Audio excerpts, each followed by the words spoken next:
দর্শক আপনাদের প্রত্যেককে স্বাগত বাংলা ভিশনের বিশেষ আয়োজন এন মোহাম্মদ নিবেদিত পাবলিক পার্লামেন্ট অনুষ্ঠানে। আপনাদের সাথে আছে আমি মাহফুজুর রহমান এবং স্টুডিওতে আজকে আলোচনার জন্য উপস্থিত আছেন শেখ রবিউল আলম, জাতীয় নির্বাহী কমিটির সদস্য বিএনপি, জনাব রেজাউল করিম রনি, সম্পাদক জবান, আছেন জনাব Mujibur Rahman Manju, chairman AB party, এবং ফরিদুল হক, যুগ্ম সদস্য সচিব এনসিপি। আপনাদের চারজনকে স্টুডিওতে স্বাগত। রবি ভাই, আলোচনাটা আপনাকে দিয়ে শুরু করতে চাই। আপনি জানেন যে ভোট জোট সব নিয়ে একটা আসলে রাজনীতির মাঠে বেশ আলাপ আলোচনা চলছে। এরই মধ্যে আজকে নির্বাচন কমিশন থেকে জানানো হলো যে এই সপ্তাহে একটা তফসিল ঘোষণা করা হবে ত্রয়োদশ জাতীয় সংসদ নির্বাচনের। এই তফসিল ঘোষণার মধ্য দিয়ে কি নির্বাচনের ট্রেন্ডটা উঠে যাবে বলে মনে করছেন, বা নির্বাচন নিয়ে এতদিন অনেক শঙ্কা আশঙ্কার কথা আসলে রাজনীতিবিদরাও বলেছেন, সুশীল সমাজের ব্যক্তিও বলেছেন, এই শঙ্কাটিকে আসলে দূর হলো কিনা? ধন্যবাদ আপনাকে এবং প্রিয় সহ-আলোচক যারা আছেন, বাংলা ভিশনের সাথে যারা যুক্ত আছেন, শুভেচ্ছা সবাই। হ্যাঁ, রাজনীতিতে তো ধরেন শঙ্কা আছে, কারণ সংকট আছে মানে শঙ্কা আছে। রাজনীতির যে গতিধারা সেটা তো দীর্ঘদিন ধরে বাংলাদেশে কিছুটা হলে ব্যাহত। গণতান্ত্রিক আপনার ধারা, রাজনৈতিক সুষ্ঠু প্রতিযোগিতা, তারপর হচ্ছে আপনার সৌহার্দ্যপূর্ণ রাজনীতি, এর একটা ঘাটতি ছিল।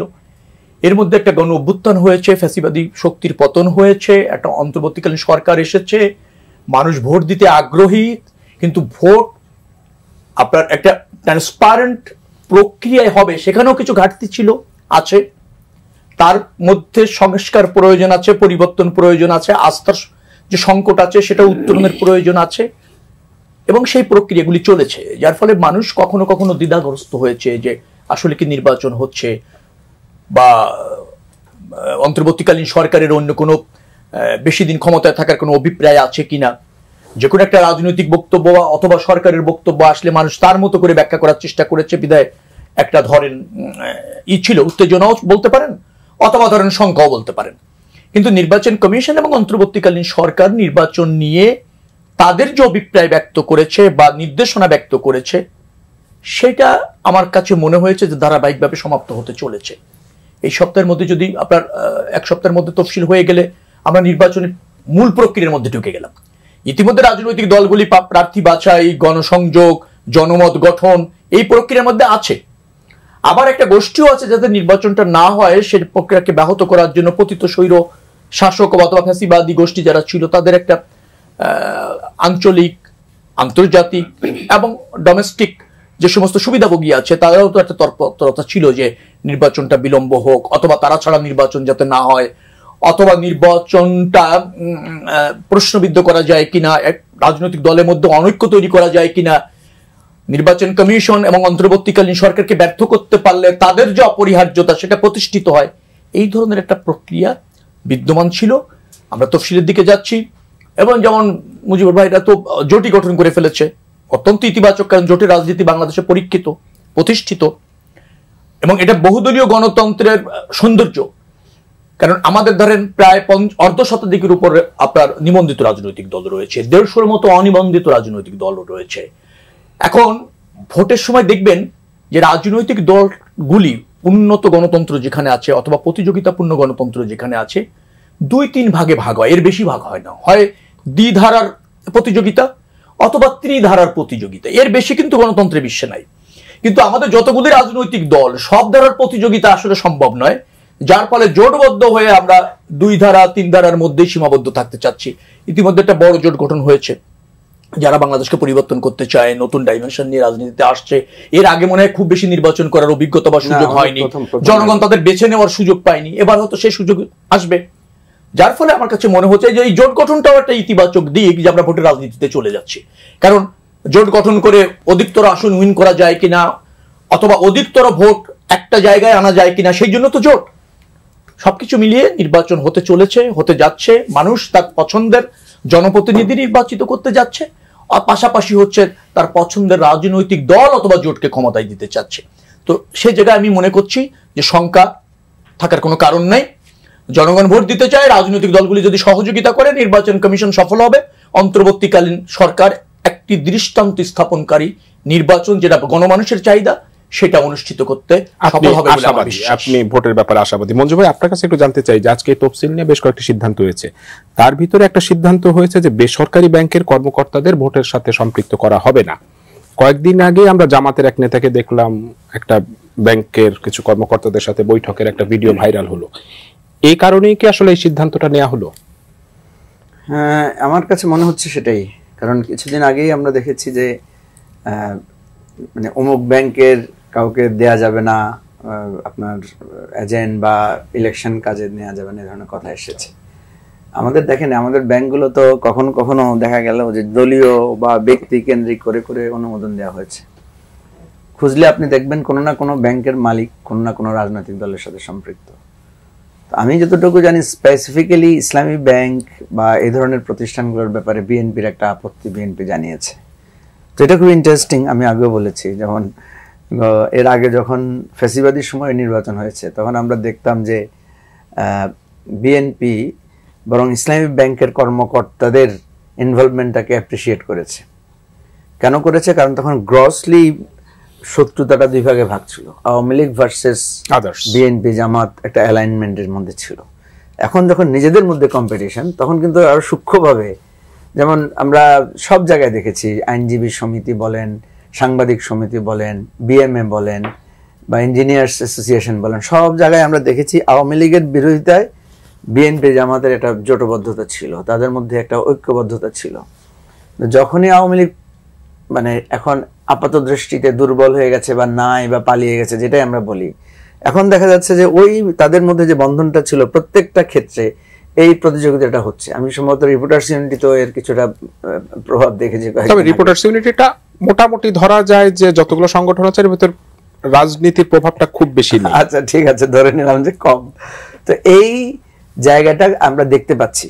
এখন কথা হচ্ছে আমরা এটা কিভাবে মূল্যায়ন করবো। একটা তো ঠিক আছে যে আমি আমার শত্রুর সাথে যখন মোকাবেলা করবো আমরা ঐক্যবদ্ধ, আবার নিজেরা যখন করবো আমাদের মধ্যে একটা ফেয়ার কম্পিটিশন হবে।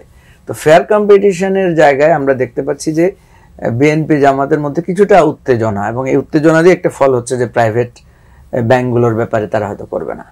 এরপরে দেখা যাবে যে আপনার স্কুল মাদ্রাসা, হ্যাঁ, এগুলো নিয়েও কথা উঠতে পারে যেতে যেতে। আসলে আমাদের মানে ওই যে বেগম খালেদা জি একটা কথা বলেছিলেন অনেক আগে, যেটাকে আমরা হয়তো আপাত দৃষ্টিতে সমালোচনা করেছিলাম তখন সিরিয়াসলি। উনি বলেছিলেন যে পাগল এবং শিশু ছাড়া তো নিরপেক্ষ কেউ নাই। কথাটা তো সত্য, আমরা তো কেউই না কেউ, আমরা তো কোনো না কোনো দলকে ভোট দেই। তো এটা মনে রাখতে হবে যে আমি কোনো দলের যদি পক্ষে আমার ভোট থাকেও, দলের প্রতি আমার একটা আনুগত্য থাকেও, আমি যখন সরকারি দায়িত্ব পালন করব, আমি যখন এটা নিরপেক্ষ জায়গায় বসবো, আমি যখন, যেমন আপনি ধরেন আপনি যখন এখন চেয়ারে বসেছেন, এখানে কিন্তু আমরা তিনটা দলের লোক আছি। আপনার হয়তো একটা দলীয় মত থাকতে পারে, কিন্তু আপনি তো ওখানে বসে সেই দলের প্রতি আপনার বায়াসনেস আপনি দেখাবেন না। দেখালে কিন্তু আপনি দর্শকদের বিশ্বাসযোগ্যতা হারাবেন। তো এই ভূমিকাটা যদি থাকে, কেউ যদি সরকারি দায়িত্ব পালনের সময় দল, যেটা আপনি যে কথাটা বলেছেন যে ভিডিও যেটা ভাইরাল হয়েছে, ওটা কিন্তু একটা প্রশ্ন ওঠার মতো, যে যেখানে একটা বিশেষ ব্যাংকের কর্মকর্তাকে মানে চিহ্নিত করা হচ্ছে এভাবে। তো দুর্ভাগ্য আমাদের এটাই যে আমরা বাইরে অনেক ভালো ভালো কথা বলি, কিন্তু ইন্টারনাল যখনই কিছু ফাঁস হয় তখন দেখা যায় যে আমাদের বাইরেরটার ভেতরেরটার মধ্যে এক ধরনের পার্থক্য পরিলক্ষিত হচ্ছে। তো এই বিতর্কগুলো না ওঠা ভালো, কারণ আমাদের সমাজে প্রতিষ্ঠানগুলো তো টিকিয়ে রাখতে হবে। প্রতিষ্ঠানগুলো কোনো না কোনো দলের লোক থাকবে, দলের সমর্থক থাকবে, কিন্তু এই দলের সমর্থকরা যাতে মানে তার সরকারি দায়িত্ব পালনের সময় তার নিরপেক্ষতাটা যাতে থাকে। ধরেন ওই ভিডিওতে যদি ওই ইসলামী ব্যাংকের কর্মকর্তা বলতেন যে হ্যাঁ, আমি তো অবশ্যই আমার দলের প্রতি আমার আনুগত্য আছে, কিন্তু আমি যখন মানে সরকারি দায়িত্ব পালন করবো, আমি যখন, সেখানে কিন্তু আমাকে খুব কঠোরভাবে থাকতে হবে, আমাকে ইম্পার্শিয়াল থাকতে হবে, তাহলে কিন্তু ওই প্রতিষ্ঠান সম্পর্কে মানুষের ধারণাটাও ভালো হতো, এবং এটা আমরা বলতে পারতাম যে না, কোনো অসুবিধা নাই। এখন একটা প্রশ্ন করার মতো কিন্তু একটা জায়গা এসে গেছে।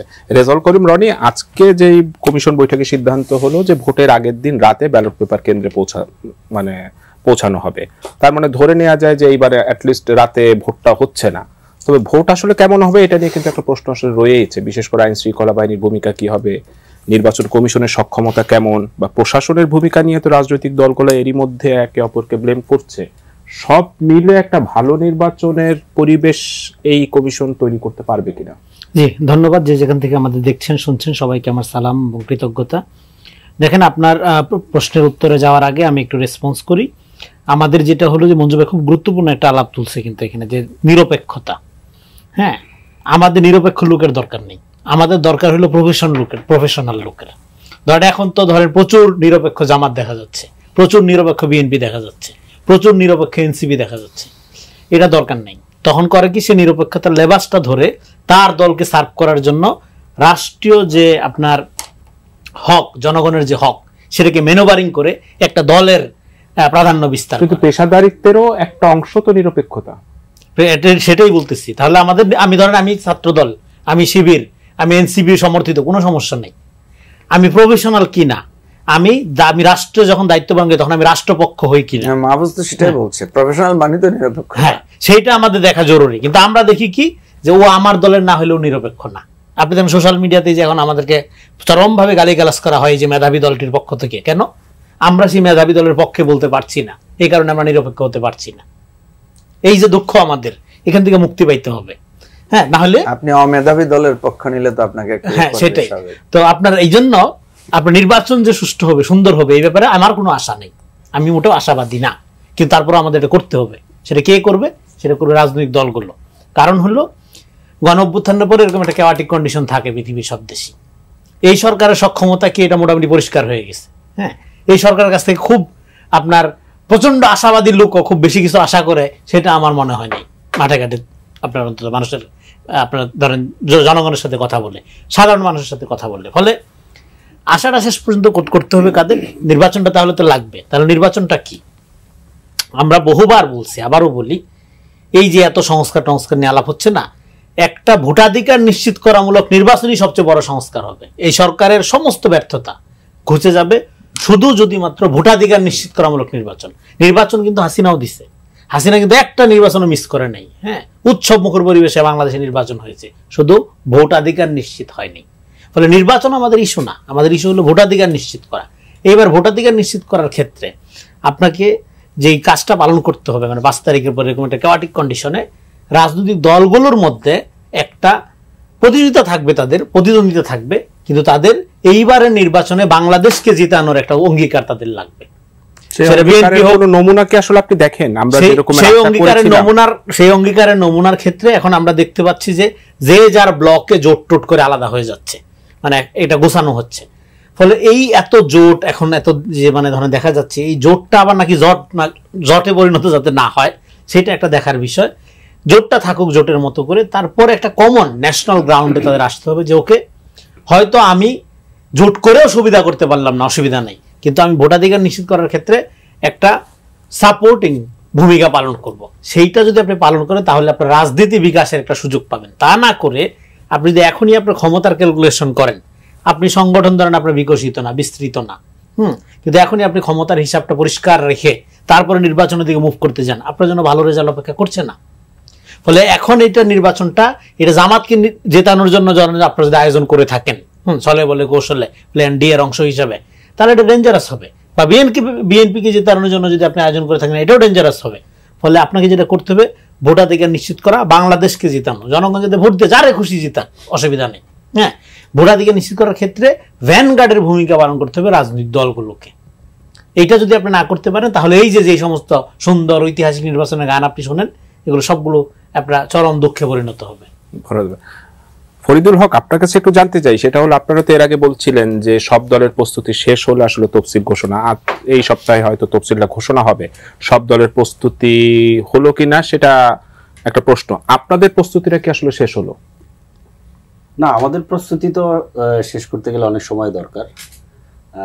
আমাদের সেক্ষেত্রে কি তফসিলটা একটু পেছালে আপনাদের সুবিধা হতো? এটা আসলে আমাদের একটা রাজনৈতিক দলের প্রস্তুতির জন্য তো আসলে জাতীয় নির্বাচন আটকে থাকতে পারে না। এবং আমরা আসলে যেটা মানে যে কারণে আমরা নির্বাচনী প্রস্তুতি দেরিতে শুরু করছি, সেটা হচ্ছে আমরা বারবার এটা বলেছি যে আমরা চাইছি যে জুলাই চার্টারটা আগে একটা জায়গায় আসতে হবে, সংস্কারের ব্যাপারে আমাদের একটা জায়গায় আসলে আসতে হবে, এরপরে আসলে নির্বাচন। কারণ আপনি খেয়াল করে দেখেন জুলাই চার্টার কবে সাইন হলো এবং পরে কবে আদেশ হলো, ওই সাইনের দিন এবং আদেশের দিন, এই 2 দিন বাদে, ওই যেদিন সাইন হয়েছে পরদিন থেকে বাংলাদেশ আসলে নির্বাচনে ঢুকে গেছে। অন্তত আমরা টকশোতে যেখানে আলাপ করতেছি, মিডিয়া, এই পত্রিকায় যে লেখা হচ্ছে কিংবা পত্রিকায় যে শিরোনামগুলো হচ্ছে এবং মাঠে আমরা যা দেখতে পারতেছি, চার্টার কিন্তু আর এখন নাই, আপাতত আমাদের কোথাও কোনো আলোচনার মধ্যে নাই। কিন্তু বাংলাদেশের নেক্সট নির্বাচনটা যে কারণে আলাদাভাবে গুরুত্বপূর্ণ, সেটা হচ্ছে যে মানে এটা বলা সহজ যে ধরেন শুধু নির্বাচনে ভোটাধিকার ধরেন আমরা প্রয়োগ করতে পারবো এরকম একটা বন্দোবস্ত থাকলেই বাংলাদেশ আসলে প্রায় স্বর্গের কাছাকাছি চলে যাবে, এটা বলা সহজ। কিন্তু 4টা নির্বাচনের 20 বছরের যে স্প্যান, এটাতে আমরা আসলে দেখছি যে শুধু ওইটা দিয়ে হয় না, মানে ওইটা দিয়ে বাকি সবটা যদি আপনি ঠিক রাখেন তাহলে ওইটাকেও গিলে খাওয়া যায়। এখন আপনি ধারণা করতে পারেন যে হাসিনা তো নাই, তাহলে বোধহয় পরবর্তীতে যারা আসবে তারা গিলে খাবে না। কিন্তু প্রশ্ন হচ্ছে যে ডেমোক্রেসির প্রশ্নটা হচ্ছে এরকম, সবসময় আপনি ধরে নেবেন একটা হাসিনা আপনাকে কয়েক দশক পর পর কিংবা 1 দশক পর পর 1.5 দশক পর পর আপনি একটা হাসিনাকে ফেস করবেন। এইটাকে আপনি মাথায় নিয়ে তারপরে হচ্ছে আপনি বন্দোবস্তটাকে সেটেল করবেন। তো সেই জায়গাটা গুরুত্বপূর্ণ যে আসলে কেউ একজন হাসিনা হইতে চাইলেও সিস্টেম থেকে হাসিনা হইতে দিবে না কিংবা ওটা আবার কেড়ে নিতে পারবে না। এই কারণে আসলে সংস্কারগুলো গুরুত্বপূর্ণ ছিল।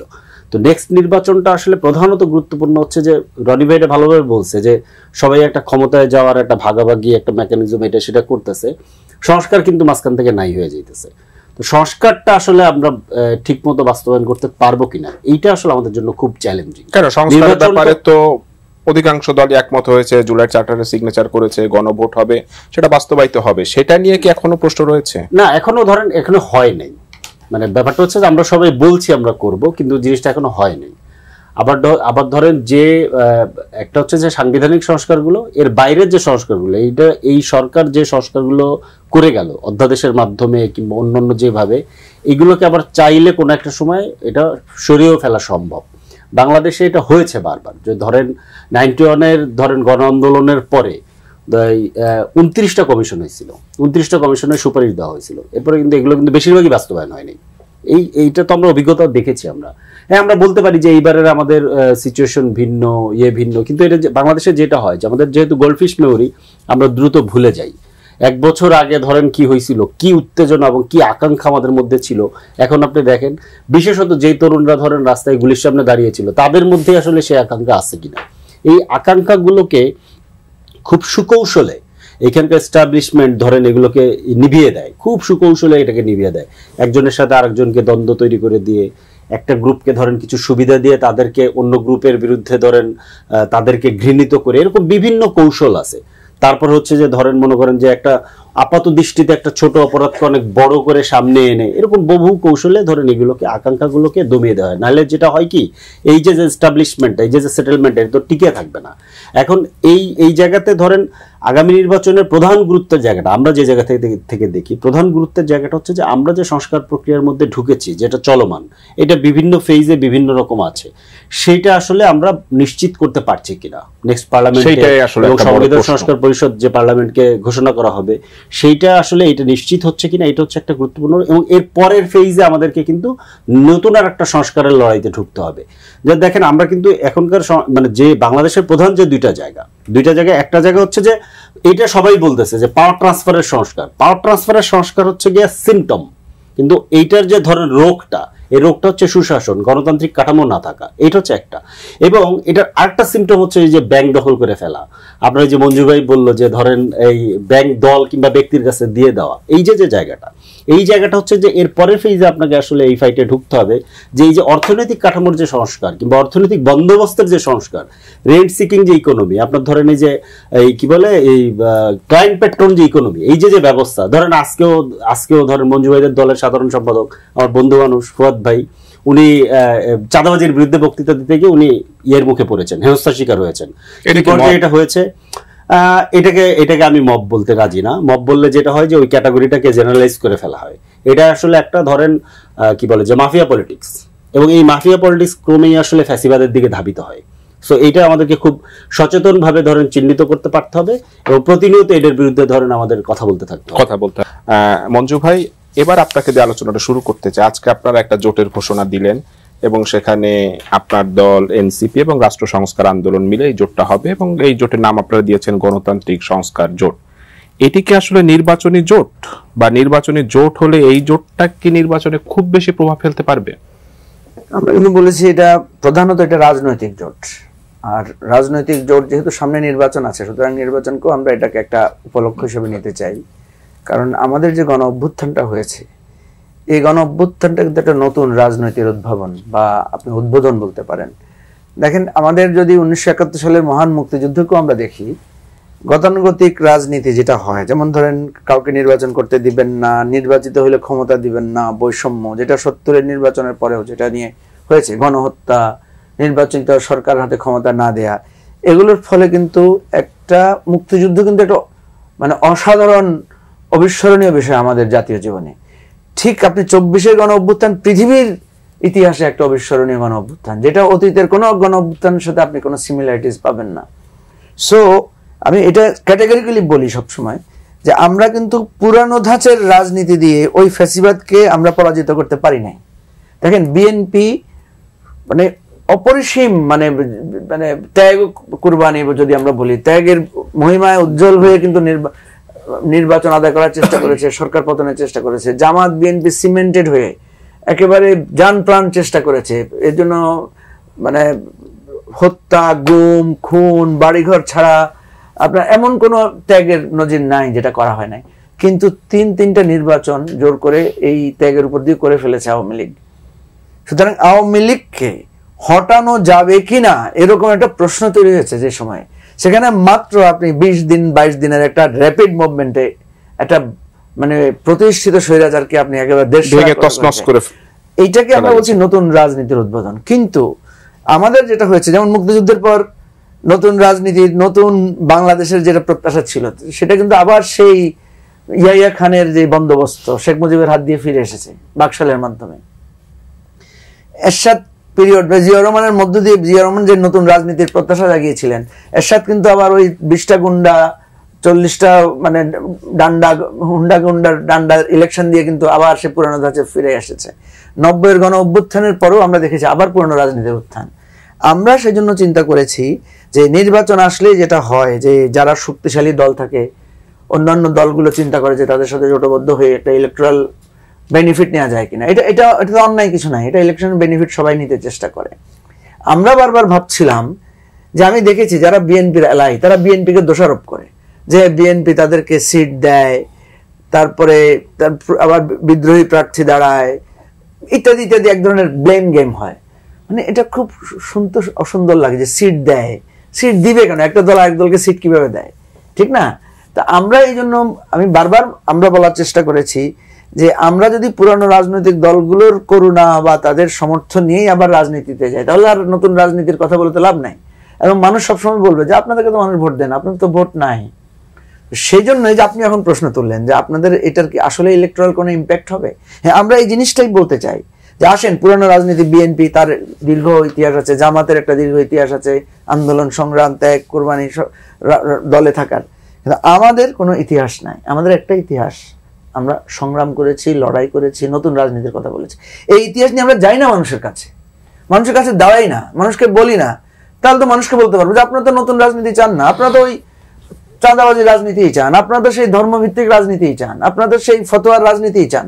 আমরা তো মানুষকে বলতে পারবো, মানুষ তো আমাদেরকে বলতে পারবে হ্যাঁ আমরা তোমাদেরকে দিতে পারি না। আমরা এই রাজনীতিটার উদ্বোধন ঘটাতে চাই। সেই জন্য আমরা কিন্তু আজকে স্পষ্ট করে বলেছি আমাদের এটা হচ্ছে একটা পলিটিক্যাল জোট এবং একটা দীর্ঘমেয়াদী জোট। এই জোটের সাথে আরো অনেক আসতে পারে, অনেক আসতে পারে। আপনি তো বলতে পারেন যে আপনি এত হোপফুল কেন? হোপফুল তো আমি হতেই পারি, কারণ দেখেন যাদের উপর আশা ছেড়ে দিয়েছিলাম যে জেনজির উপরে, তারাই তো আমাদেরকে মুক্তির পথ দেখিয়েছে। হয়তো আপনি সমালোচনা করবেন এনসিপির বা তরুণদের যে তারাও তো সেই পুরোনো পথে হাঁটছে, এটা তো সত্য কথা। একটা জিনিসের ট্রানজিশন তো যখন হবে, সবসময় ট্রানজিশনটা স্মুথ হয় না। কিন্তু মঞ্জু ভাই, এই অনুষ্ঠানে আপনি একটা মন্তব্য করেছেন যে সংস্কার চান, কিন্তু আপনার দলের সংস্কার বিরোধী ভূমিকাকে পছন্দ করেন না। তাদেরকে অনুরোধ করছি প্লিজ এই দলীয় বৃত্ত ত্যাগ করে এই সংস্কারের জন্য, দেশকে গড়ার জন্য আমাদের সাথে আসেন। এই আহ্বানটা কি আসলে বিএনপি বা জামাত বা বড় দলগুলো থেকে যারা মনোনয়ন পাবে না তাদেরকে এক ধরনের আহ্বান করা কিনা? না না, মনোনয়নের সাথে এটা প্রশ্ন না, আমি কিন্তু রিলেট করেছি। আমি বলছি দেখেন এই বিএনপি জামাতের লোক, আপনি বলতে পারেন মাহফুজ, আপনি বলেন এই আন্দোলনে সবচেয়ে বেশি শহীদ হয়েছে বিএনপির এন্ড দেন জামাতের, হয়েছে না? কিন্তু গত বিএনপির আন্দোলন পুরা আপনার 15 বছরের আন্দোলনে এমন সময় দেখাতে পারবেন এতগুলো লোক বিএনপির জীবন দিয়েছে, এতগুলো জামাতের লোক একসাথে জীবন দিয়েছে, পাবেন না। কিন্তু তাহলে এরা কিন্তু এই সংস্কারের জন্য জীবন দিয়েছে, এরা কিন্তু বিএনপি বা জামাতের ইস্যুতে কিন্তু এই আন্দোলনে আসে নাই। এবং বিএনপি জামাতের আপনি ওই ধরনের আহ্বানও দেখবেন না যে তারা তাদেরকে হ্যাঁ গোপনে হয়তো বলেছে সেটা, কিন্তু পাবলিকলি কোনো অ্যানাউন্সমেন্ট দেখবেন না। তাহলে এই বিএনপি জামাতের মধ্যেও সংস্কারমুখী, জীবন পরিবর্তনমুখী লোক তো আছে। আছে বলেই তো তারা এখানে এসে জীবন দিয়ে এত বড় একটা আন্দোলনে তারা সাপোর্ট দিয়েছে। সেজন্য আমি বলছি এই নতুনরা আপনারা আসেন, আপনারা আপনাদের দলকে বোঝান, দলের বৃত্ত থেকে বেরিয়ে আসেন, নতুনের জন্য আসেন। আমরা বিএনপি জামাত আমরা কেউ কারো এত আজীবন শত্রু না। দেখেন আমরা একই দেশের তো নাগরিক। এই কথাটাই বলার চেষ্টা করেছি যে এবারে আমরা দাঁড়াবো এবং দাঁড়িয়ে মানুষের কাছে বলবো যে আমরা রাষ্ট্রটাকে পরিবর্তন করতে চাই। এবং আমার অভিপ্রায়, আমি জানি না, আমার অভিপ্রায় যে নতুন রাজনীতি যারা করছে, ফরিদ এখানে জানে, আমরা এই নতুনদের সাথে আমরা সম্পৃক্ত ছিলাম নানাভাবে। এই নতুনদের যে ভুল ত্রুটি হয়েছে আমি তাদেরকে বলেছি, কিন্তু তোমরা এসে অ্যাপোলজি করো। আমাদের যাদের যত ভুল হয়েছে আমরা এসে বলবো যে আমাদের ভুল হয়েছে, আমরা বুঝতে পারি না, আমরা ফাঁদে পা দিয়েছি হোক, অথবা আমাদেরকে মিসগাইড করা হয়েছে, আমাদের ভুলগুলো মাফ করেন। আমরা নতুন ভাবে মানুষের কাছে আসতে চাই এবং আমরা এটা চাই না। দেখেন পোস্টার ছেঁড়াছিঁড়ি হচ্ছে, এই যে ফুয়াদকে আজকে হেনস্থা করা হয়েছে, গতকালকে লক্ষ্মীপুরে তানিয়া রবের নির্বাচনী ক্যাম্প ভাঙচুর করা হয়েছে। ভাই তানিয়া রবের শক্তি কতটুকু, ফুয়াদের কতটুকু? আমাদের দলটা বরিশালে, আমাদের দলটা তো এখন ভালোভাবে তৈরি হয় নাই। ফুয়াদের একটা বক্তব্য আপনি হজম করতে পারছেন না। ফুয়াদ কি বলেছে? ফুয়াদ তো কোনো দলকে উদ্দেশ্য করে বলে নাই। ফুয়াদ যদি কোনো ভুলও বলে থাকে, সে হয়তো বলেছে যে এখানে টেন্ডার হবে, এখানে এখনই বালু টালু নিয়ে কে রড দিবে, কে বালু দিবে, কে সিমেন্ট নিয়ে এগুলো হচ্ছে। সেজন্য কি আপনি ফুয়াদের জুতা গালে গালে জুতা মারো, তালে তালে স্লোগান দিয়ে তাকে হেনস্থা করতে পারেন? হ্যাঁ পারেন, আপনার শক্তি আছে, আপনার জনবল আছে, ক্ষমতা আছে। কিন্তু আপনি আজকে সোশ্যাল মিডিয়াতে দেখেন প্রত্যেকটা লোক এটা প্রতিবাদ করেছে, প্রত্যেকটা লোক এটাকে কন্ডেম করেছে, কেউ এটাকে সাপোর্ট করে নাই। ফুয়াদের যারা ফুয়াদকে যারা অপছন্দ করে, বিরোধী, তারাও লিখার সময় লিখেছে হ্যাঁ আমি ফুয়াদকে অপছন্দ করি, কিন্তু আমি এই ঘটনাটা আসলে তারাও সাপোর্ট করছে না। আরেকটা প্রশ্ন আপনার কাছে একটু রেখে যেতে চাই যে এই জোটের মুখপাত্র নাহিদ ইসলাম বলেছেন যে একটা প্রতীকেই তারা নির্বাচন করতে চায়, এইটা আসলে বর্তমান আইনে সম্ভব কিনা সেই প্রশ্নের জবাবটা আমি আপনার কাছে নেব। আমি একটু ফরিদ আপনার কাছে জানতে চাই যে এই যে জোটটা হলো, এই জোট হওয়ার পরে এর বেশ কিছুদিন ধরে আমরা শুনছিলাম, একটা গুঞ্জন ছিল যে বিএনপির সাথেও আপনাদের জোট হতে পারে, জামাতের সাথেও হতে পারে, সেটা আসলে হলো না কেন? দেন দরবারটা আসলে কেন ফলপ্রসূ হলো না? না, এটা বিএনপির সাথে জামাতের সাথে যে গুঞ্জনগুলো ছিল বেশিরভাগটাই আসলে গুঞ্জন। আমরা কিন্তু প্রথম হচ্ছে যে এই যে জোটটা আজকে যেটা হলো, এটা কিন্তু আমরা 9 দল নিয়ে আলোচনা শুরু করেছিলাম। 9 দল, এটা পুরোটার মধ্যে ধরেন মঞ্জু ভাই ছিলেন, আমি এত সরাসরি এটার সাথে সম্পৃক্ত ছিলাম না, মঞ্জু ভাই আরো ভালো বলতে পারবেন। কিন্তু মঞ্জু ভাই যে কথাগুলো বলেছেন যে এইখানে আসলে আমাদেরকে একটা নতুন রাজনীতি তৈরি করা, এটা নতুন একটা রাজনৈতিক ধারা তৈরি করা, এটা আমাদের জন্য জরুরি ছিল। এটা হচ্ছে বাংলাদেশের মানুষের সামনে একটা নতুন অপশন ক্রিয়েট করা, এইটা একটা ব্যাপার।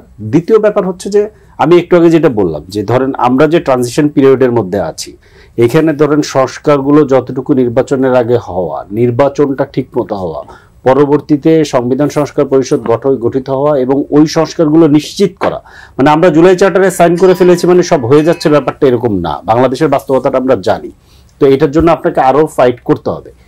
এরপরে ধরেন কিন্তু আবার নতুন পরিস্থিতি তৈরি হবে, নতুন সংস্কারের পরিস্থিতি। ধরেন আমরা খুব পরিষ্কারভাবে এটা ক্যাটাগরিক্যালি আমরা বারবার বলছি, আমরা বুঝি ব্যাপারটা যে এই সুশাসন নিশ্চিত করা মানেই হচ্ছে বাংলাদেশের ধরেন যে কি বলে যে লুটপাটের যে ইকোনমি, এটাকে আপনি বন্ধ করে ফেলতে পারবেন, এটা না, এটা হবে না।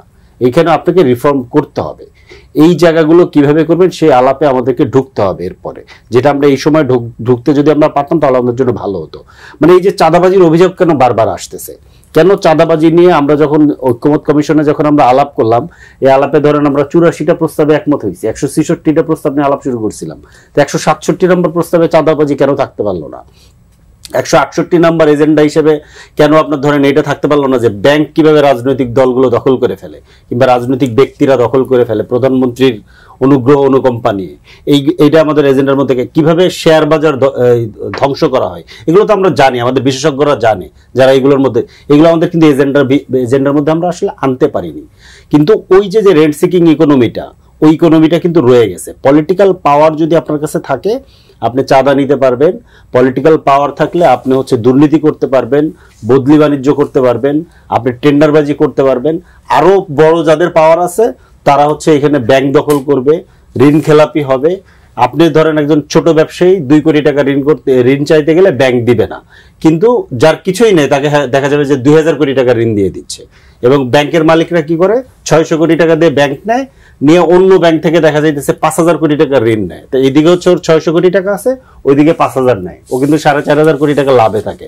আবার তার ব্যাংক থেকে আরেক ব্যাংকের মালিকরা ধরেন আরো 5,000 কোটি টাকা ঋণ দেয়। এইভাবে ওরা ধরেন এই অ্যারেঞ্জমেন্টটা করে। এই যে দুষ্ট চক্র, এই যে বিরাট ধরেন আয়োজন, লুটপাটের যে বিরাট আয়োজন এই সিস্টেমের মধ্যে আছে, এই আয়োজনকে তো আমাদেরকে অনবোর্ড করতে হবে, আলাপে আনতে হবে, এরপরে এইটাকে ঠিক করতে হবে। এইটাকে ঠিক করার জন্য ধরেন মনে করেন আপনার একটা দীর্ঘমেয়াদী লড়াই লাগবে। এটা আমরা এটা পরিষ্কারভাবে বুঝি, সেই লড়াইটা আসলে আপনারা চালিয়ে যেতে চান। অবশ্যই এটা আমাদের তো ঐতিহাসিক দায়িত্ব, কারণ গণঅভ্যুত্থানে এই যে রক্তের মধ্য দিয়ে, এই যে শহীদদের রক্তের মধ্য দিয়ে আমরা এই যে বাংলাদেশে আমরা দাঁড়িয়ে আছি আজকে, এখানে তো আমাদের দায় আছে, তো ঐতিহাসিক কর্তব্য আছে। সেই কর্তব্যের জায়গা থেকে আমরা এটা করতে চাই, সেই জায়গা ওইটা হচ্ছে আমাদের প্রধান জায়গা। নির্বাচন হচ্ছে একটা ইভেন্ট, এই ইভেন্টের মধ্য দিয়ে আমরা সংস্কারের এতটুকু বাস্তবায়ন করবো। এরপর নির্বাচনে যদি ভালো না করতে পারেন তাহলে আসলে এই দায়গুলো আপনারা পূরণ করবেন কিভাবে, সেটাও একটা প্রশ্ন।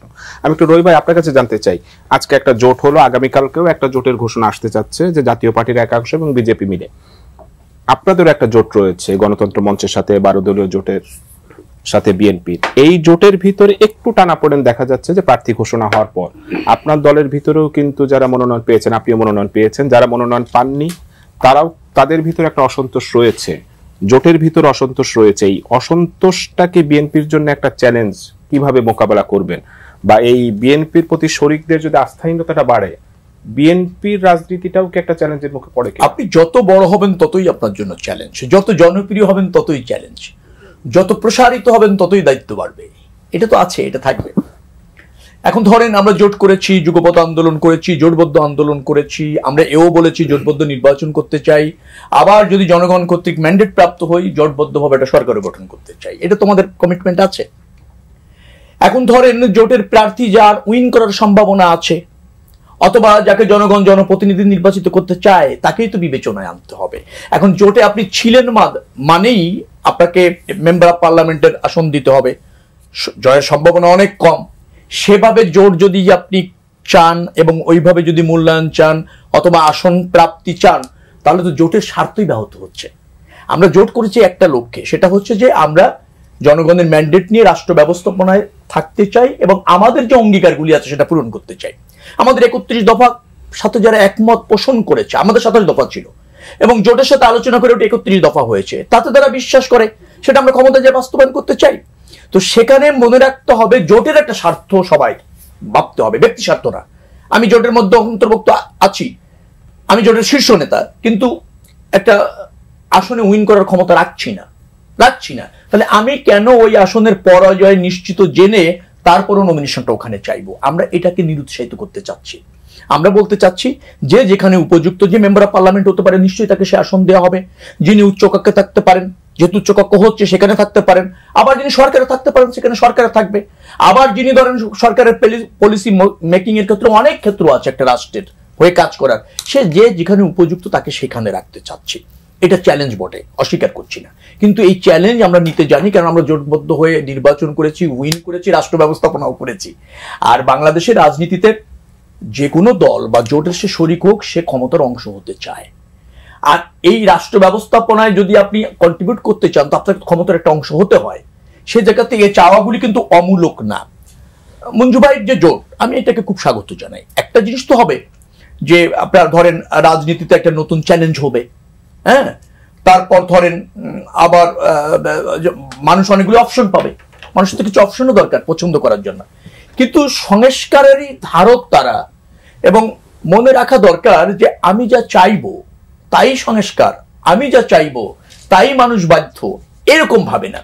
সংস্কারের নিশ্চয় সব রাজনৈতিক দলের দায়িত্ব আছে। মঞ্জু ভাই বলছিলেন যে সংস্কার চায় এরকম লোক বিএনপির মধ্যে আছে, কিন্তু মঞ্জু ভাই বললেন না সংস্কার চায় এই দল বিএনপি, সেভাবে কিন্তু বলছেন না। সংস্কার চায় এই দল তো বিএনপিও, কিন্তু হ্যাঁ মঞ্জুর ভাই কিছু কিছু জায়গায় একরকমের ভাবনা আছে, এনসিপির একরকম ভাবনা আছে, আমাদেরও ভাবনা আছে একরকম করে।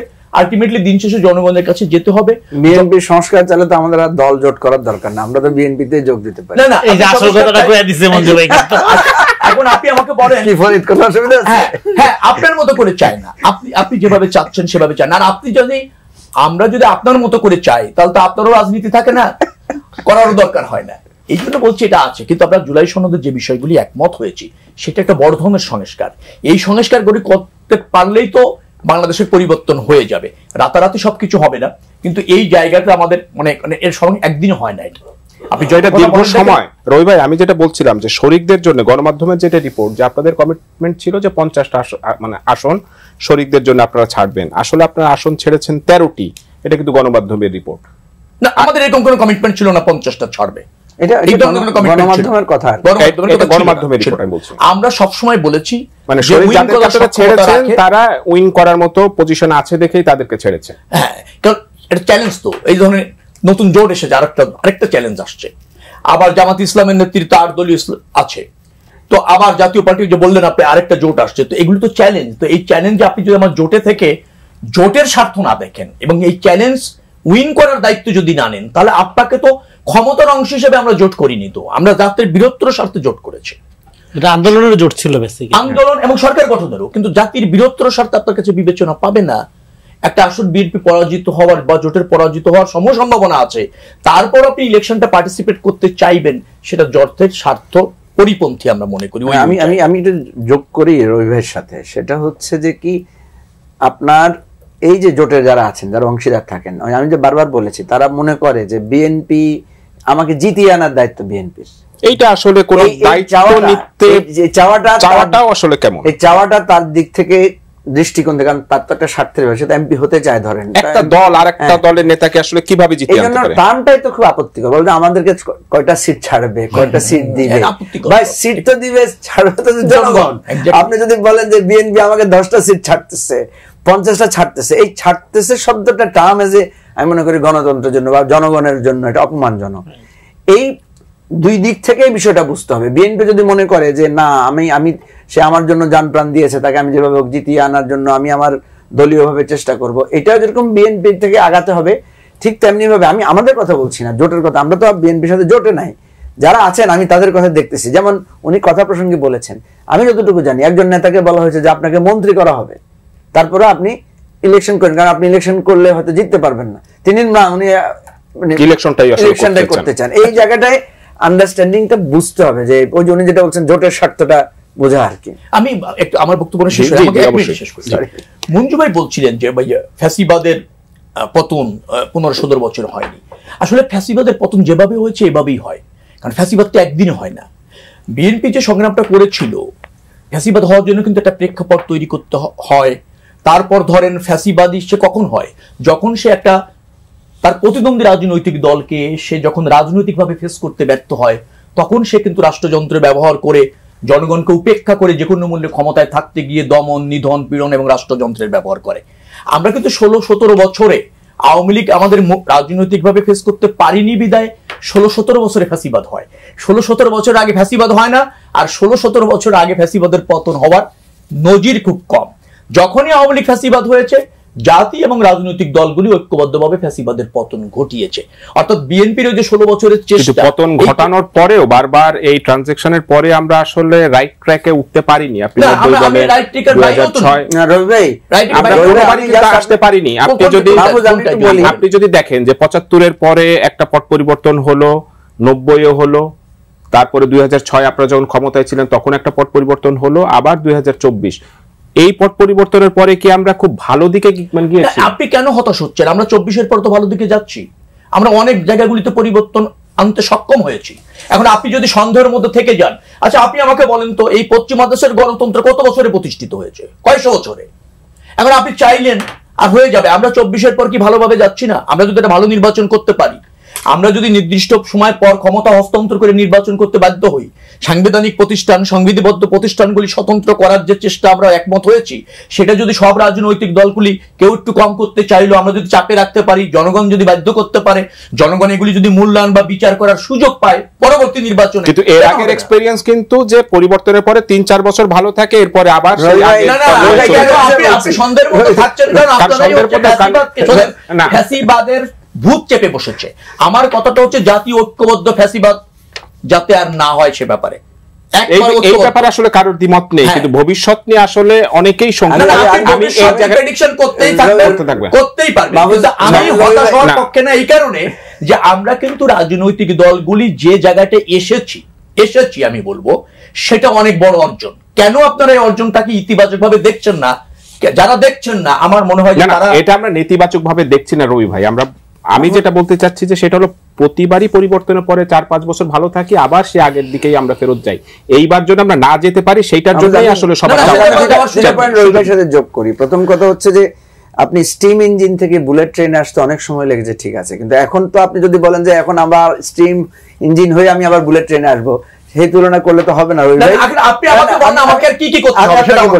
আপনি যে বলেছেন যে অভ্যুত্থান এভাবে হয় ফ্যাসিবাদ বিরোধী, দেখেন 69-এর অভ্যুত্থান আর 90-এর অভ্যুত্থান, দুইটা অভ্যুত্থান আমাদের চোখের সামনে, দুইটাই হয়েছিল কিন্তু রাজনৈতিক নেতৃত্বে, মানে পলিটিক্যাল পার্টিগুলোর নেতৃত্বে।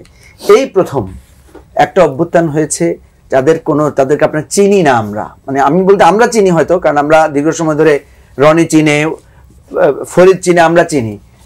প্রথাগত রাজনৈতিক দলগুলো কিন্তু চিনে না কে মাহফুজ আলম, কে নাহিদ ইসলাম, কে আসিফ মোহাম্মদ সজীব ভুঁইয়া। এরা কিন্তু ওই ঢাকা বিশ্ববিদ্যালয়ের একেবারেই নাম না জানা আন্দোলন সংগ্রামীরা। আমি সেই জন্যই বলছি এবারের গণ অভ্যুত্থান অতীতের সকল নতুনত্বকে মানে আবার নতুন করে রূপ দিয়েছে। কথা হচ্ছে সময় লাগে, ঠিক আছে, সবার সব ইতিহাসের সব সত্য একভাবে হাঁটবে না, আমাদেরকে মনে করতে হবে। আমি যদি বলি করি যে ওদের 200 বছর লেগেছে, আমাদের 200 বছর লাগা উচিত না, আমরা 2 বছরে আমাদেরকে চেঞ্জ করতে হবে। না, আমাদের 200 বছর লাগবে আমি তা বলছি না, আমি বলছি হয় এভাবেই হয় না, কারণ আপনি পরিবর্তনটা কিভাবে হয়, পরিবর্তনটা ধাপে ধাপে হয়, সময়ের পরিবর্তনে হয়, চাহিদা অনুসারে। আমি একটা খালি বাক্য বলি, সামরিক বাহিনীর বিরুদ্ধে অভ্যুত্থান একরকম হয়েছে, এবার মনে রাখবেন গণতন্ত্রের লেবাজে একটা স্বৈরশাসক ছিল। আচ্ছা, সবচেয়ে ব্যাপার কথাটা হচ্ছে রাজনৈতিক পরিমণ্ডলে আন্দোলন করে সরকারের পতন ঘটানো যাচ্ছিল না, সেটা আমি বললাম যে যার জন্য ডাইমেনশনটা চেঞ্জ করা হয়েছে। বলছি ওল্ড শেপে মারা যাচ্ছে না। আমি আপনাকে বলি মঞ্জু ভাই, কথাটা হচ্ছে একটা কোটা সংস্কার আন্দোলন নিয়ে আমাদের এক পর্যায়ে গেলাম যে কোনো মূল্যে এই হাসিনার পতন হতে হবে, আমরা একমত হলাম। রাজনৈতিক শক্তি, রাজনৈতিক দলগুলি কি করলো, তাকে কিন্তু সুইংটা বুঝতে দেয়নি, একটা অরাজনৈতিক অবয়বের মধ্যে আন্দোলনটা রাখতে হয়েছে, কৌশল ছিল। কিন্তু তার মানে এই না যে রাজনৈতিক দল ফাংশন করেনি, রাজনৈতিক ব্যক্তি। এটা আসলে অস্বীকার করার কোনো সুযোগ নেই। আমরা যেটা করতে চেয়েছি, সরকার যাতে কালেক্ষেপণ করে, সে যাতে বুঝতে না পারে তার পতন নিশ্চিত হচ্ছে, একটা ন্যায্য দাবিতে একটা অরাজনৈতিক কিছু সাহসী ছেলেদেরকে সামনে রেখে শুধুমাত্র শেখ হাসিনাকে পতনের জন্য যে ফাঁদ পাতা হয়েছিল, এটা নতুন কৌশলের অংশ। তার মানে এই না যে নতুন নেতৃত্ব বিদ্যমান। যাক, আমরা আসলে জোট নিয়ে আলোচনা করছিলাম। রনি ভাই, আপনার কাছে যদি একটু জানতে চাই যে আমরা প্রতিবারই নির্বাচনের আগে এরকমের জোটের নানান হিসেব নিকেশ দেখি, প্রতিবারই আমরা দেখি আসলে বড় দলের সাথে ছোট ছোট দলের জোট হয়।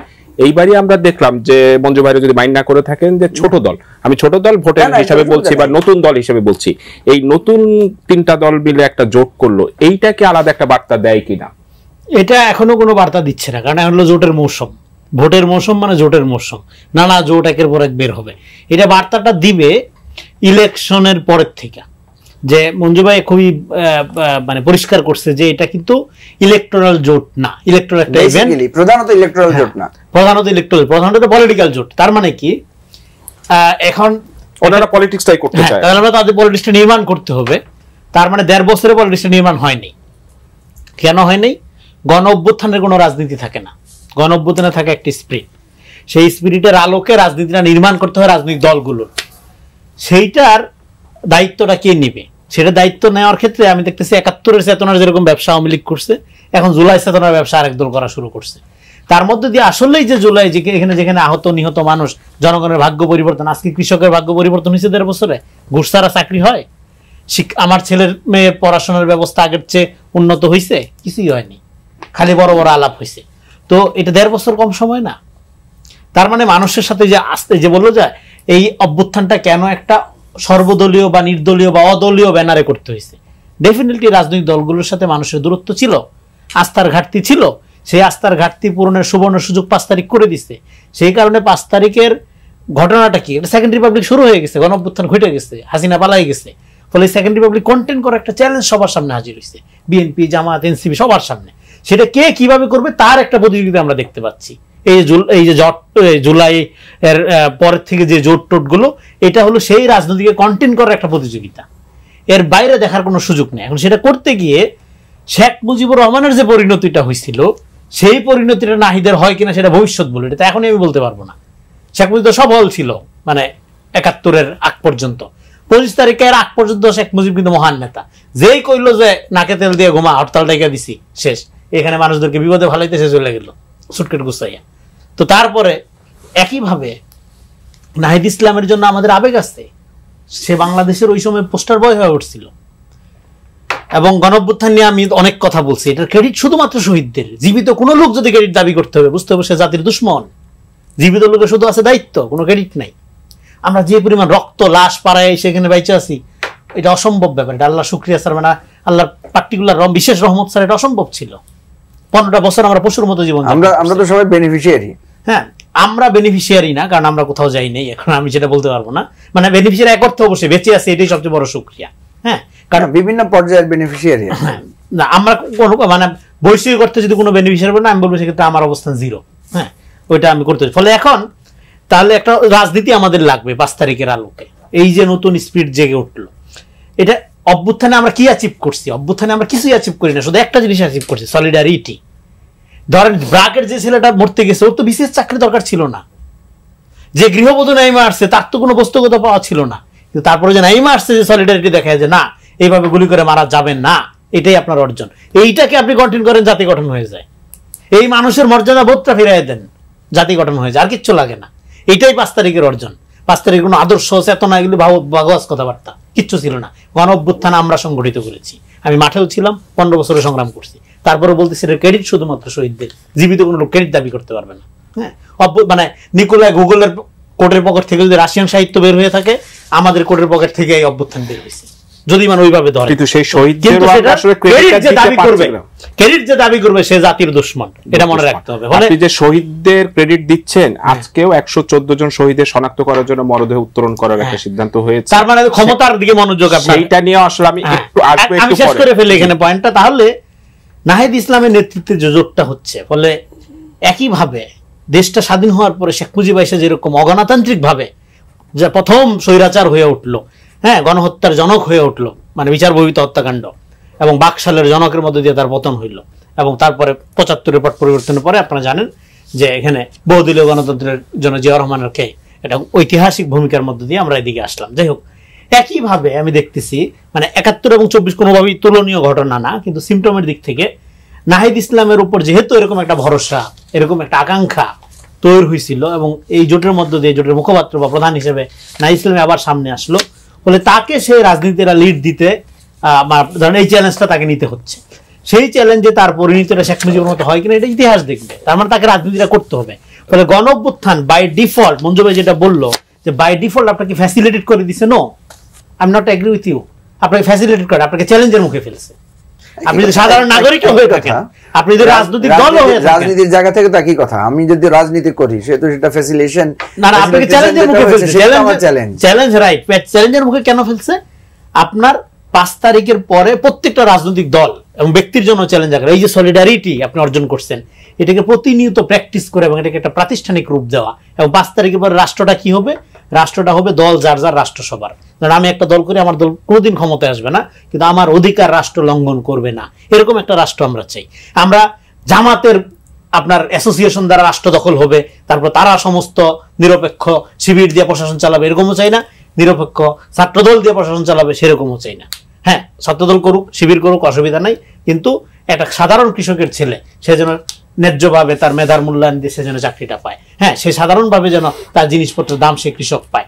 এইরকম মানুষের মর্যাদাবোধ ফিরে আনেন। বাংলাদেশে অনেক কথা হয়েছে, সব আসছে, খালি মানুষের কোনো মর্যাদা নাই। ফলে আপনারা বাংলাদেশের সবচেয়ে গুরুত্বপূর্ণ জায়গা হলো আপনারা মর্যাদাবোধ ফিরে আনেন। এই জন্য এখানে ইডিওসেন্ট্রিক মতাদর্শ ভিত্তিক যে বিভাজন, এই যে যেটা এখানে আলোচনা আসলো, হ্যাঁ, আপনি একজন ইসলামের এজেন্ট হয়ে যাচ্ছে, একটা দলের সমালোচনা করে বলতেছে ইসলামের সমালোচনা করে, সেই ইসলামের কে?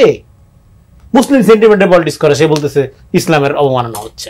হ্যাঁ, আবার এদিক থেকে ধরেন হ্যাঁ, বিএনপির এই মুহূর্তে সবচেয়ে ভালনারেবল রাজনৈতিক দল বিএনপি, কিন্তু বলা হচ্ছে বিশাল দল, বিশাল সব, তার দিকে যে রয়ে হলো কতগুলো চ্যালেঞ্জ তার সামনে সবচেয়ে বড় চ্যালেঞ্জ হলো তার পার্টির ভিতরে হাসিনাকে মোকাবেলা করতে গিয়ে রাজনীতি করার সুযোগ পায়নি। সে একটা রিঅ্যাকশনারি পলিটিক্স করছে। তার রাজনীতি এটা না।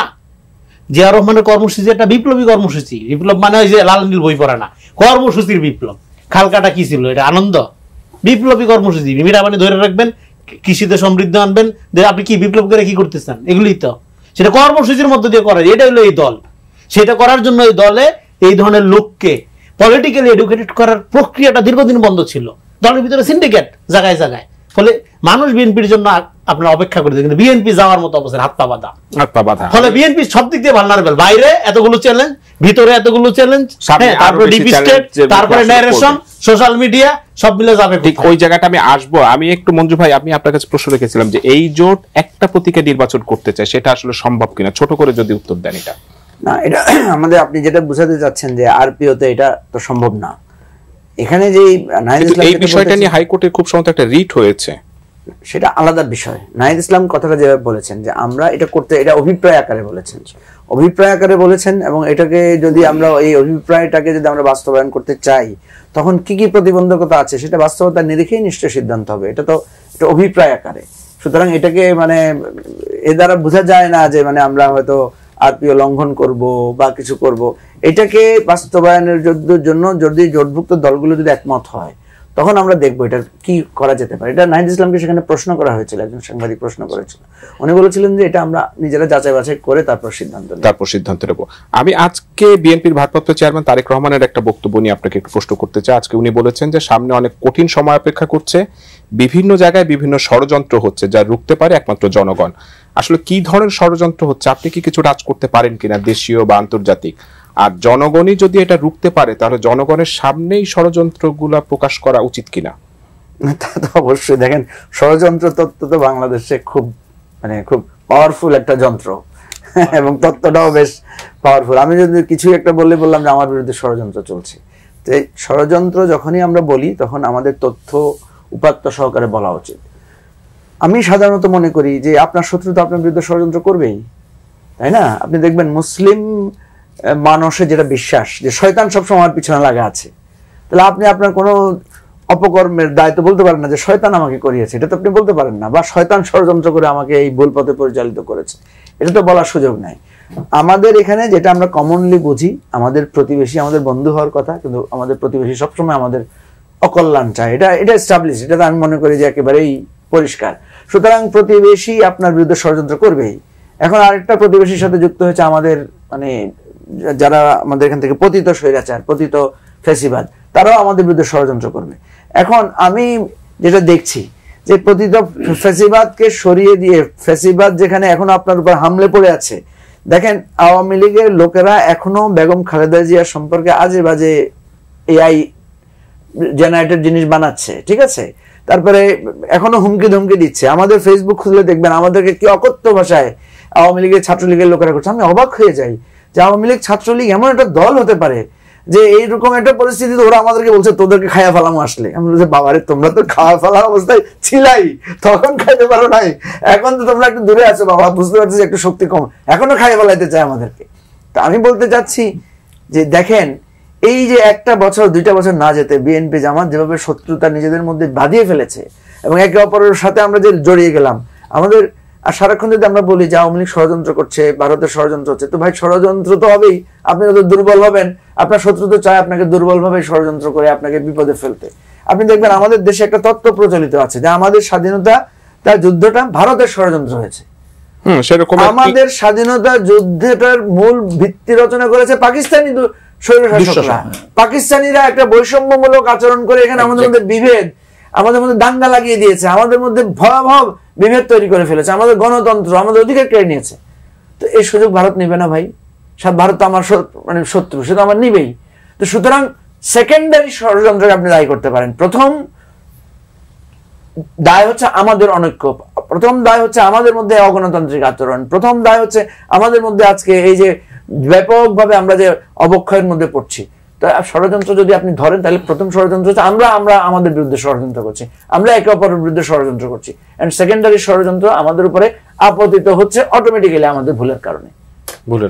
আমি একটু রবি ভাই, এই জনাব তারেক রহমানের আরেকটা বক্তব্য নিয়ে আপনাকে একটু জানতে চাই। সেটা উনি বলেছেন যে দুর্নীতির লাগাম যদি কেউ টেনে ধরতে পারে তা বিএনপির মাধ্যমেই সম্ভব। তিনি আরো বলেছেন যে বিএনপি ক্ষমতায় গেলে দেশকে সিঙ্গাপুর, মালয়েশিয়া, কানাডা বানাতে চান না, চান একটি স্বাবলম্বী বাংলাদেশ। বিএনপির লক্ষ্য উদ্দেশ্য একটাই, দেশকে গড়তে হবে।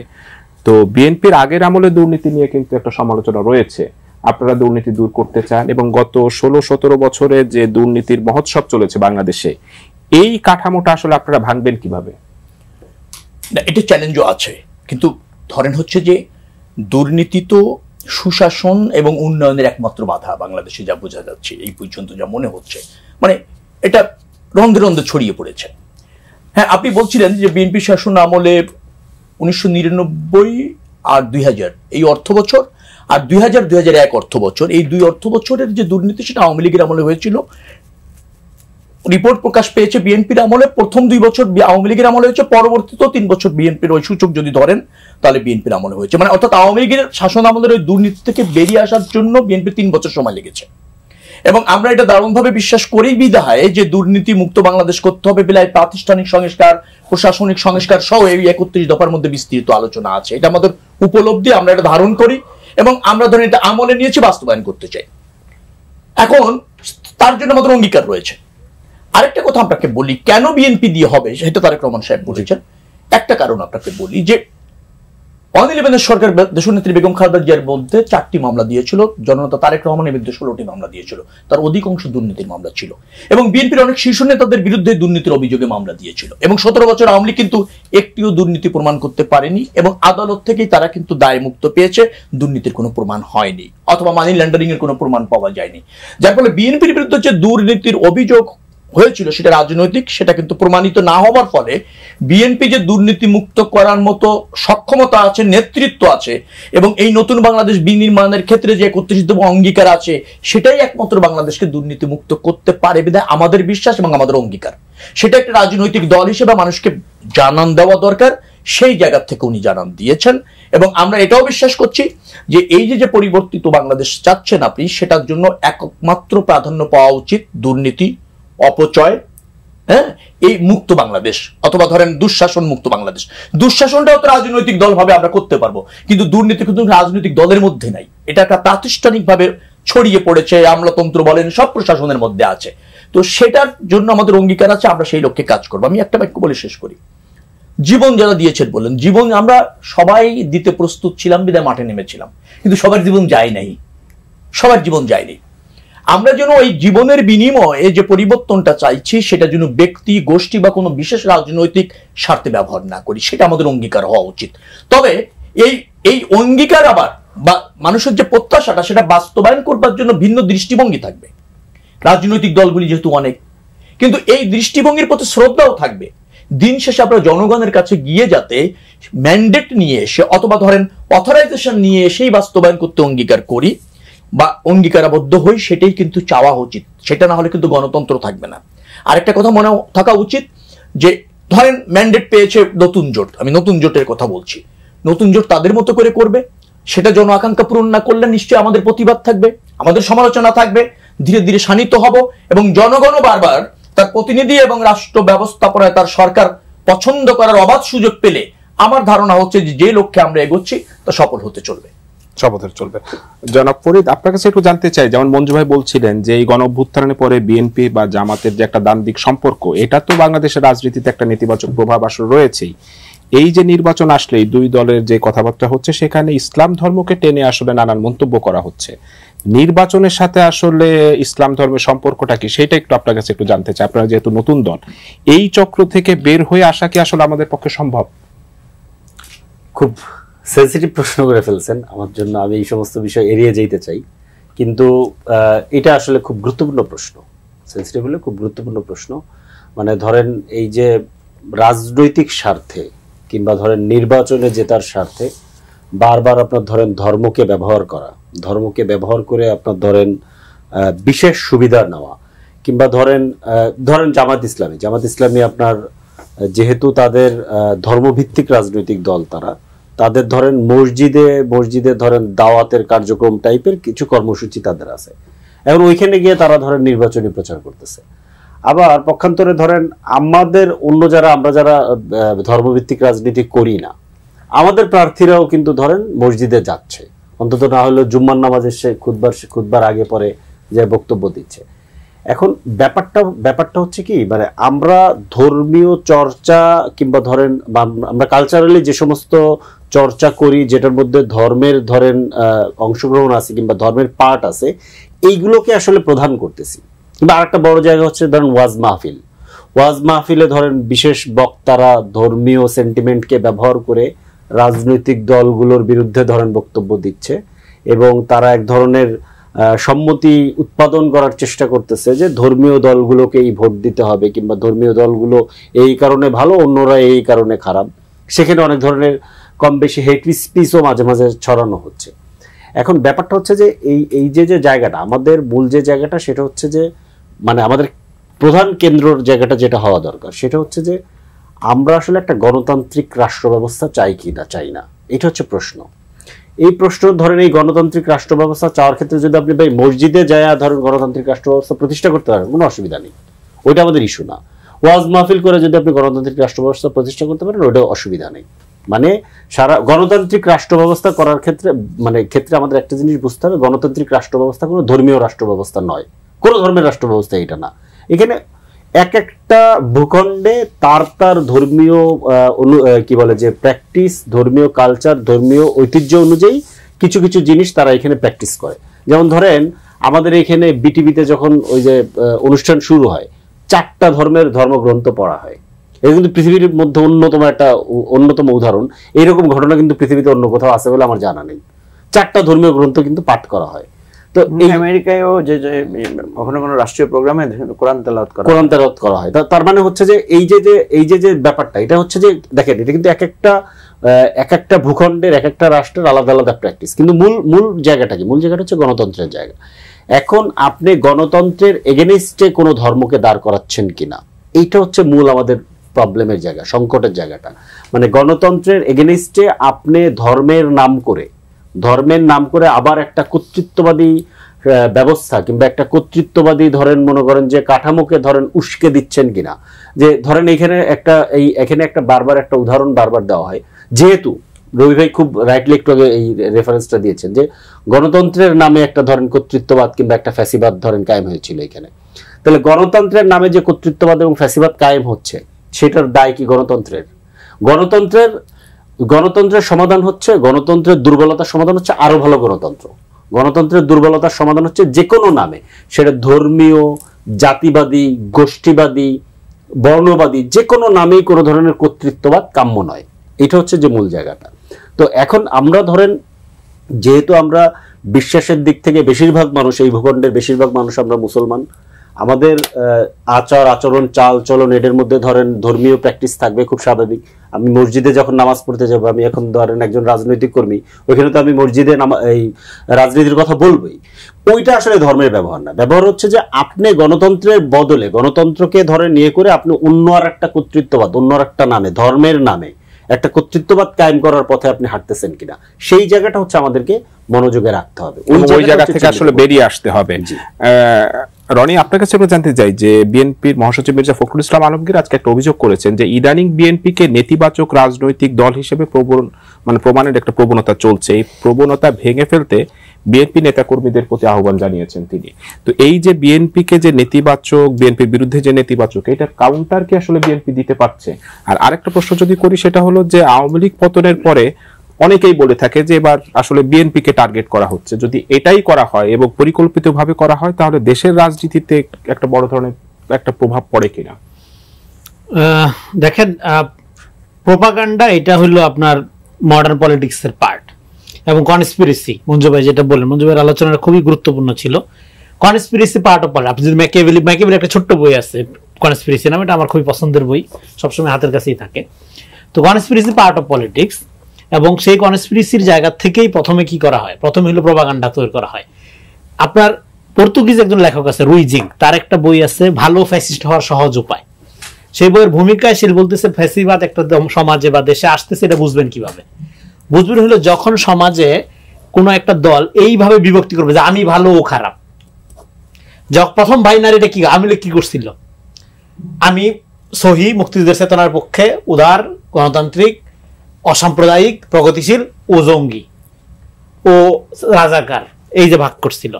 ফলে সত্যকে নিজের পকেটে নিয়ে নেওয়া, মানে আমি যা বলবো আমি একমাত্র সত্য। যখন বিএনপির 1000 সমস্যা আছে এবং বিএনপির সবচেয়ে ডেডিকেটেড সমালোচক হলো তার নিজের সমর্থক নেতাকর্মী শুভানুধ্যায়ীরা। আমি ধরেন বিএনপির যে সমস্ত আড্ডায় থাকি, তো আপনার মানে যেই সমস্ত সমালোচনা আমি শুনি বিএনপির, তো সেই লেভেলের সমালোচনা বিরোধী যারা তারা করতে পারে না, করলে বিএনপির উপকার হইতো। তারা যেটা করে সেটা হলো প্রোপাগান্ডা। প্রোপাগান্ডা করলে যে ক্ষতিটা হয়, বিএনপির ধরেন একটা রিয়েল প্রবলেম আছে, যেমন ধরেন চাঁদাবাজ। ভাই এই যে রাস্তাঘাটের চাঁদাগুলো আওয়ামী লীগ যাওয়ার পরে, এই চাঁদাগুলো যদি এখনো ছাত্রলীগ যুবলীগ মিলা নিত, আপনারা কি খুশি হইতেন? তাহলে কে নিবে এই চাঁদা? বিএনপি নিবে? বিএনপির হক এটা? নো। এই চাঁদাটা সিস্টেমেটিক সমস্যা। সব জায়গায় কি বিএনপি নিয়ন্ত্রণ করতেছে? যে জায়গায় জামাত অধ্যুষিত, জল ধরেন যতখানি আপনার ছোট হোক বা বড় হোক, যেখানে সে জামাত শক্তিশালী, যেখানে সাতকার নিয়ে যান, চাঁদা কি ওখানে বিএনপি নেয়? ফুটপাতের সিস্টেম, ড্রেনেজ ব্যবস্থা যেখানে, একটা উদাহরণ দিলাম, একটা নাম দিলাম। তার মানে কি, চাঁদা এটা একটা কাঠামোগত সমস্যা। আপনি যদি ড্রেনেজ ব্যবস্থা এরকম রাখেন, আপনি যদি ময়লার ব্যবস্থা এরকম রাখেন, আপনি যদি জোটের ব্যবস্থা এরকম রাখেন, এইটা থাকবেই। ফুটপাতে যদি আপনি এই ব্যবস্থা রাখেন, এটা থাকবেই। বিশাল একটা ইকোনমি, এটা ফরিদ আলোচনা করছে সুন্দর করে। কিন্তু চাঁদার এই কাঠামোগত সমস্যা সমাধান না করে বিএনপি চাঁদাবাজ। আরে ভাই, এই জন্য সে 8,000 8,500 লোক বহিষ্কারী করে ফেলছে। এর মধ্যে 700-800 লোক আছে যার নিজের দখল হওয়া ব্যবসা দখল করতে গেছে, ওরেও প্রতিপক্ষ বলছে এই চাঁদাবাজ হিসেবে একটা রিউজ করাই দে, করে তার পত্র খাইয়া দে। 30 বছর ধরে রাজনীতি করতেছে, 15 বছর ধরে নির্যাতিত, নিজের জমি দখল করতে গেছে, তার যে প্রতিদ্বন্দ্বী প্রতিপক্ষ, হ্যাঁ মানে বিএনপি শত্রু বিএনপি, তো সে করছে কি, 2টা নিউজ করাই দিয়া তার পথ খাই দিয়ে রাষ্ট্রের ব্যবস্থাটা বন্ধ করবে কে? হ্যাঁ, এখন তার মানে কি, তার মানে এরপরে যে এই যে বহিষ্কারগুলো করা হইলো, তারপরে পুলিশি অ্যাকশন নেওয়ার দায়িত্ব তো কোনো পার্টির না। জামাতও বহিষ্কার করছে, এনসিপিও বহিষ্কার করছে, তাহলে সব মাছ ময়লা খাইলো যার যার সামর্থ্য অনুযায়ী, যার যার পেট অনুযায়ী। হ্যাঁ, দোষ হইলো কেন শুধু বিএনপির? এটার মধ্যে রাজনীতি আছে, এটার মধ্যে কনস্পিরেসি আছে। এটা শেষ করি। তাহলে এই যে কাঠামোতে আপনার সংস্কারের কথা বলে, তাহলে প্রথম কাজ কি ছিল? পুলিশি ব্যবস্থা সংস্কার করা। এই যে গণঅভ্যুত্থানে যে লাখ লাখ ছেলে মেয়ে নামলো, এখানে প্রচুর এটা বেকারত্বের সমস্যা বা চাকরি সমস্যার কারণে তো আন্দোলনটা এই জায়গায় গেল।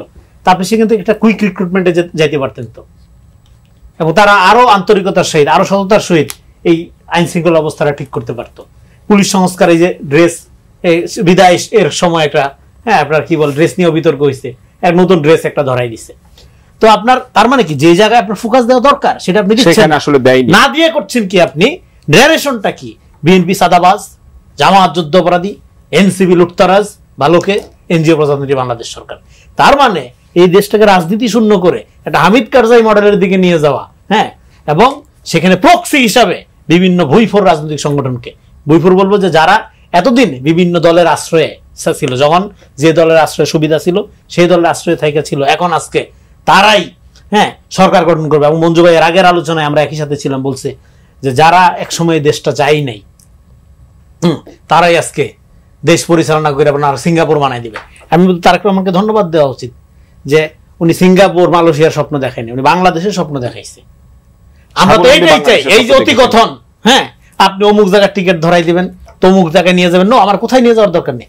আপনি খালি সরকারকে, আমরা কি চাই, বাংলাদেশের জনগণ, সাধারণ জনগণ কি চায়? সুখ শান্তি চায়, একটু সাধারণ জনগণ চায়, খালি আপনি বাধা দিবেন না, আপনি কোনো সহযোগিতা করেন না, আপনি খালি আপনার ক্যাডার বাহিনী দিয়ে আমার বাধা দিয়েন না, আমার বিকাশের সুযোগ দেন। আমার সময় একেবারে শেষ দিকে। রবি ভাই, আপনার কাছে যদি একটু জানতে চাই যে আজকে বরিশালের বীরগঞ্জে একটা ঘটনা ঘটেছে, জনাব আসাদুজ্জামান ফুয়াদের মানে হেনস্থার শিকার হয়েছেন, এবং সেখানে মঞ্জু ভাই আসলে দায়ী করেছেন, একটা ফেসবুক স্ট্যাটাস আমি দেখলাম যে বিএনপি কে দায়ী করেছেন। যদি বিএনপির নেতা কর্মীরা এই ঘটনার সাথে দায়ী থাকে, বিএনপি কি শক্ত পদক্ষেপ নেবে? না, আমি আপনাকে একটু বলি, আমি যেভাবে জেনেছি আর কি, ওখানে ফুয়াদ ভাই বক্তৃতায় যে ব্রিজটার কাজ হতে চলেছে এখনো পর্যন্ত আমার মনে হয় ওয়ার্ক অর্ডার ফাইনাল হয়নি। তো সেটা, যেটার ওয়ার্ক অর্ডার ফাইনাল হয়নি, তাহলে কার কাছে চাঁদাটা চাইবে সেটাও একটা প্রশ্ন। আর চাঁদাবাজির ঢালাও অভিযোগ তথ্যপাত্র ছাড়া কার কাছ থেকে কে নিয়েছে এইভাবে ছাড়া আমার মনে হয় ঢালাওভাবে বলা চাটা ভালো না, সেটা একটা দায়িত্বশীল রাজনৈতিক নেতার বক্তব্য হতে পারে না। আবার তার এই বক্তব্যকে কেন্দ্র করে যারা ওখানে উত্তেজনা তৈরি করেছে, তেড়ে এসেছে, সেটা রাজনৈতিক শিষ্টাচার না, সেটা সীমা লঙ্ঘন, এবং সেটাও কাম্য না, এবং তাও বন্ধ হওয়া উচিত। যারা করেছে সেটাও মনে করেন যে এটা ইতিবাচক ভাবে তো দেখাই যাবে না, বরং এটা প্রতিরোধ করার জন্য পরবর্তীতে তারা করার দুঃসাহস না দেখে সেটা দেখা মানে ব্যবস্থা নিতে হবে এবং সংযম দেখাতে হবে। আরেকটা কথা বলে রাখি, নতুন বন্দোবস্তের কথা বলছেন, একটা অন্তর্বর্তীকালীন সরকার আছে, রাষ্ট্রের টাকা নিশ্চয়ই উপদেষ্টারা বরাদ্দ দিয়ে উন্নয়ন কাজ করবেন, সেটাও যদি একটা রাজনৈতিক দলের নেতা হয়ে আপনি করে নিয়ে আসছেন, এই কর্তৃত্ব দেখাতে চান, তাহলে তো পুরনো বন্দোবস্তই বহাল থাকলো। এখন পুরনো বন্দোবস্ত বহালের কাজ করবেন, উত্তেজনা তৈরি করবেন, ব্লেম গেম করতে যাবেন, না জেনে চাঁদাবাজ বলতে যাবেন, তখন সাধারণ মানুষ বা নেতা কর্মী উত্তেজিত হওয়া উচিত না, কিন্তু এটা হজম করার মতো কালচারও তো তৈরি হয়নি। এটা কোনোটাই সুখকর না। বাট মঞ্জু ভাই, এই যে পুরনো বন্দোবস্তর কথা বলছেন, আজকে টিআইবির একটা সংবাদ সম্মেলন ছিল যেখানে ডক্টর ইফতেখারুজ্জামান বলেছেন যে দুর্নীতি প্রতিরোধেই বর্তমান সরকার ব্যর্থ হয়েছে। বর্তমান অন্তর্বর্তী সরকারের নমনীয় অবস্থার কারণে দুর্নীতির প্রতিরোধের সম্ভাবনা নষ্ট হয়েছে। এই সরকার আসলে দুর্নীতি প্রতিরোধে ব্যবস্থা নিতে পারেনি কেন? এই সরকারে কি কোনো পিছুটান রয়েছে? না, এই সরকার তো সার্বিক অনেকগুলো বিষয়ে আমাদের সমালোচনা আছে। এই সরকারের সবচেয়ে বড় কথা হচ্ছে এর যে লেজিটিমেসিটা ছিল, সেই লেজিটিমেসিটাকে ক্যাশ করতে পারে নাই, বরং তাকে মনে হয়েছে সে সবসময়, আমার একটা কথা খুব আলোচিত হয়েছিল যে সে একবার ডানে বিএনপিকে খুশি রাখতে চায়, একবার জামাতকে খুশি রাখতে চায়, একবার সামনে এনসিপিকে সে খুশি রাখতে চায়। দেখেন, যে কথাটা রবি ভাই একটু করে উল্লেখ করেছেন, যে এই যে একটা ব্রিজ নির্মাণ হচ্ছে, সেখানে ব্যারিস্টার ফুয়াদ এই নির্বাচনের দাবিতে সে এখানে উপদেষ্টাদের সাথে দেখা করেছে এবং এই ব্রিজ নির্মাণের জন্য সে জনগণকে নিয়ে সেখানে গিয়ে এক ধরনের মানে মোটিভেশনাল প্রেশার তৈরি করেছে এবং যার ভিত্তিতে একটা ব্রিজ উদ্বোধন হচ্ছে। ফুয়াদ এটার প্রতি খুব ইমোশনাল ছিল, যেহেতু তার এলাকার উন্নয়নের জন্য এটা ইম্পর্টেন্ট ছিল। এখন প্রশ্ন আসতে পারে যে এইটা নির্বাচনের আগে এই ধরনের কাজ কেন? এটা আমি শুনলাম আসলে যে ঘটনা ঘটেছে এটা সুষ্ঠু তদন্ত হয়ে আসলে যদি ঘটনা থেকে ব্যবস্থা নেওয়া উচিত। আমরা তো এই প্রশ্ন তুলতেই পারি যে তাহলে বিএনপির নেতাদেরকে নিয়ে প্রধান উপদেষ্টা যে নিউ ইয়র্ক যাচ্ছেন নির্বাচন, আসলে এই ঘটনার একটা তদন্ত করে ব্যবস্থা নেওয়া উচিত। সময় একেবারে শেষ। আমি একটু পড়ি, ফুয়াদ যেটা বলেছে আপনি দেখবেন, সেখানে আমি পত্রিকা নিউজে দেখেছি, সেখানে বলেছে যে এই ব্রিজ তৈরি হওয়ার এখনো শুরুই হয় নাই, এখনই শুরু হয়ে গেছে যে চাঁদাবাজি, এরকম একটা অভিযোগ আসলে পত্রিকায় দেখেছি। কে সাপ্লাই দিবে? তো এটার জন্য বিএনপি কেন উত্তেজিত হবে? বিফুয়ার তো কোনো দলের নাম উল্লেখ করেনি, দলের নাম করেনি। আমি একটু 30 সেকেন্ডে ফরিদ আপনার কাছে জানতে চাই যে আজকে আমি একটু আগে যে ঘটনা বললাম যে 114 জন শহীদের পরিচয় শনাক্তে মরদেহ উত্তোলন করা হচ্ছে, জুলাই স্পিরিটের সরকারের এই কাজটা করতে 1.5 বছর সময় লাগলো না? এটা নিয়ে তো ধরেন ওই যে মঞ্জু ভাই বললেন যে কিছু সমালোচনা আছে, আমাদের তো ধরেন সরকারের উপর অনেক সমালোচনা আছে, অনেক ধরনের ধরেন হতাশা আছে। মানে যেটা হচ্ছে যে সরকারকে ধরেন আমরা অনেক জায়গাতে অনেক ভালো মার্কস দিতে পারি, অনেক জায়গাতে অনেক ভালো কাজ করেছে, কিন্তু আমার নিজের অ্যাসেসমেন্ট হচ্ছে সরকার সবচেয়ে যে জায়গাটাতে ব্যর্থ হয়েছে সেটা হচ্ছে যে এই যে জুলাই শহীদ আহতদের ব্যাপারে যে ধরনের পদক্ষেপ নেওয়া দরকার সেই ধরনের পদক্ষেপ আসলে নিতে পারে, সেটা আসলে নিতে পারে। আমার সময় একেবারে শেষ। আপনাদের চারজনকে অসংখ্য ধন্যবাদ। দর্শক, এতক্ষণ দেখছিলেন এন মোহাম্মদ নিবেদিত পাবলিক পার্লামেন্ট অনুষ্ঠানে। আজকের মতো এখানেই বিদায় নিচ্ছি। সবাইকে ধন্যবাদ।